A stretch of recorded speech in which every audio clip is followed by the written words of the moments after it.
साल था 1967। अरब इसराइल युद्ध में शर्मनाक हार के बाद अरब लीग के नेता खार्तूम में जमा हुए। 1 सितंबर को 7 पॉइंट वाला एक बयान जारी करने के साथ ही अरब लीग की ये बैठक ख़त्म हो गई। लेकिन इस बयान के तीसरे पॉइंट के कारण ये बैठक तारीख के दामन में अमर हो गई। अरब लीग के इस बयान का तीसरा पॉइंट 3 नहीं के नाम से पहचाना जाता है।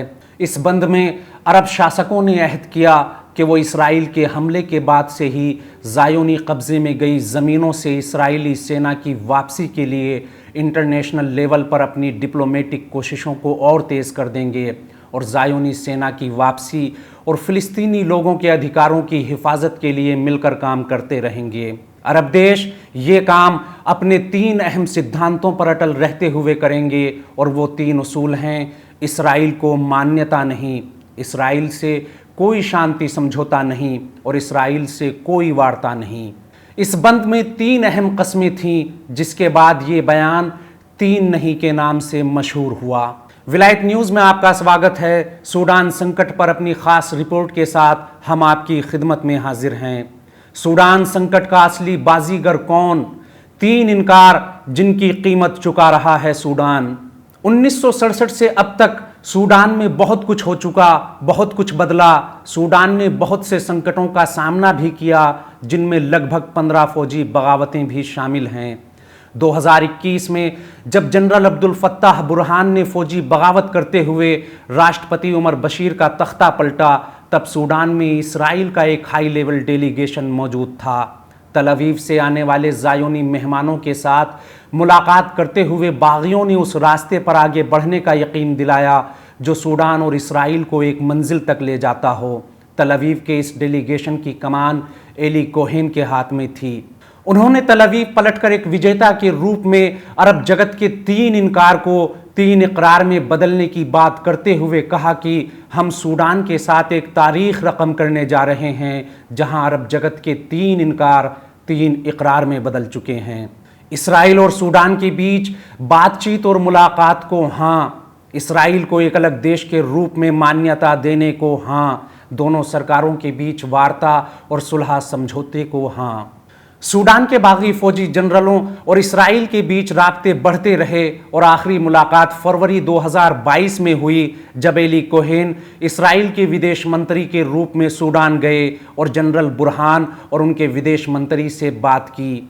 मिडिल ईस्ट को आग में झोंकने वाले और लाखों बच्चों और मुसलमानों के कातिल इसराइल के लिए सूडान के दरवाजे खोलने वाले जनरल अब्दुल फत्ताह बुरहान ने सोचा भी नहीं होगा कि इसराइल उनकी पीठ में खंजर घोंपते हुए उनके खिलाफ बगावत करने वाले RSF के प्रमुख का साथ देगा। रैपिड सपोर्ट फोर्सेस के प्रमुख हमीदती ने बुरहान के खिलाफ बगावत की तो तल अवीव ने खुलकर हमीदती का साथ दिया। हालांकि हमीदती और बुरहान दोनों ने इसराइल के आगे घुटने टेके और उससे अपनी इरादत का इजहार किया, लेकिन हमीदती में ऐसा कुछ है जो फिलहाल इसराइल के लिए ज़्यादा फायदेमंद हो सकता है। दिलचस्प बात यह है कि आज भी सूडान की फौज की अक्सरियत और उसके ढांचे में इस्लाम पसंदी और इसराइल विरोध कूट कूट कर भरा हुआ है। सूडान पर RSF कमांडर हमीदती का कंट्रोल इस देश की सेना के बिखराव में अहम रोल निभा सकता है और सूडान की सेना का भंग होना इसराइल के लिए एक बहुत बड़ी कामयाबी होगी।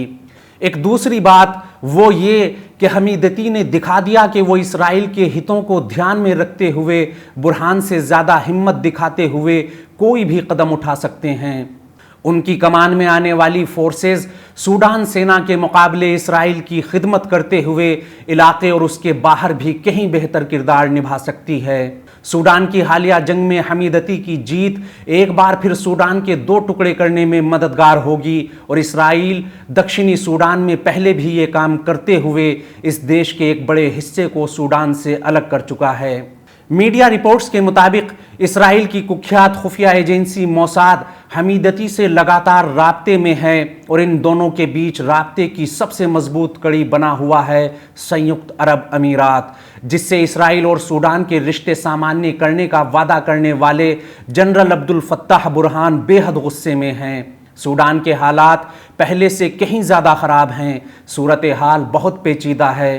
ज़मीर फरोश जनरलों की आपसी जंग का खमियाजा इस देश की गरीब आवाम भुगत रही है।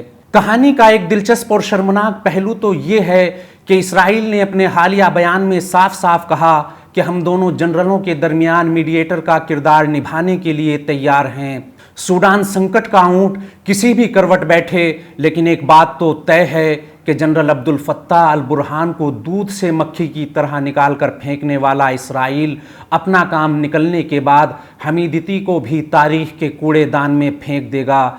जैसे उसने आज बुरहान के साथ धोखा करते हुए उन्हें अकेला छोड़ दिया, कल यही अंजाम हमीदती का भी होना है। फिलिस्तीन के साथ धोखा और इस्लाम और मुसलमानों के सबसे बड़े दुश्मन के आगे घुटने टेकने का नतीजा पशेमानी और दुख के सिवा कुछ भी नहीं। सूडान में फौजी जनरल और हुक्मरान आते जाते रहेंगे, लेकिन इस देश के मुसलमानों का अकीदा इसराइल को लेकर कभी नहीं बदलेगा। हमारी इस खास रिपोर्ट में फ़िलहाल इतना ही। देश विदेश, मिडिल ईस्ट और इस्लामी देशों की अहम खबरें जानने के लिए विलायत न्यूज़ से जुड़े रहिए।